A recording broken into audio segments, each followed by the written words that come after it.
A yoke is that piece of equipment you place over a beast of burden, an animal that's going to pull a heavy load. You put it over their head and their neck, and it allows you to do two things. Number one, it connects the animal to the burden, right? So they become one piece. The animal and the burden, that's how the animal is able to move the burden or the load, whatever you have attached to them. And the yoke also allows the master, whoever is in control, to have authority and control over the animal to which direction they will go. Now, typically speaking, we use the word yoke synonymous with something that is heavy and difficult.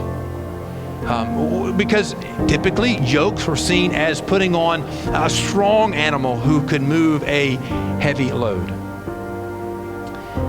The yoke of sin connects you to an ever-growing weight of shame and guilt. Listen to me carefully. The yoke of sin never gets lighter.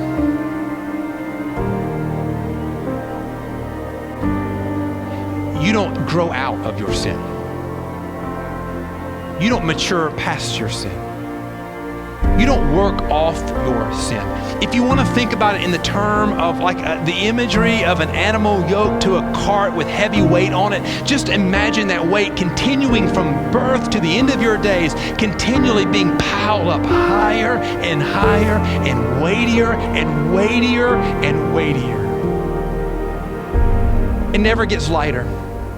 It never grows smaller. It only grows heavier. The yoke of sin also makes you submissive to the control of sin and the father of lies, Satan, who only desires your destruction.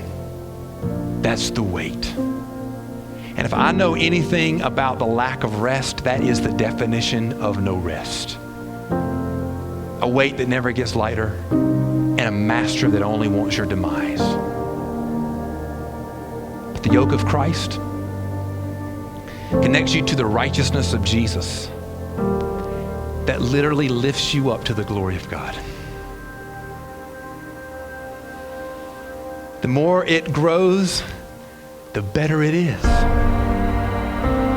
The more it grows, the more joy it produces. The yoke of Christ connects you to be submissive to Jesus, who loves you and is working to provide for you and bless you and preparing you for the glory of heaven that is to come. And that's the invitation, friends. That's the invitation today. You are yoked to something. We all begin being yoked to sin. And there is no way to remove that yoke in the efforts that you bring. But the invitation is to exchange the yoke of sin for the yoke of Christ.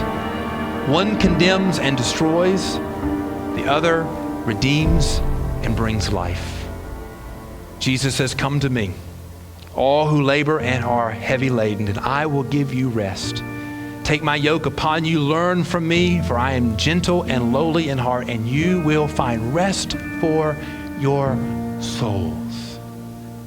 For my yoke is easy, and my burden is light."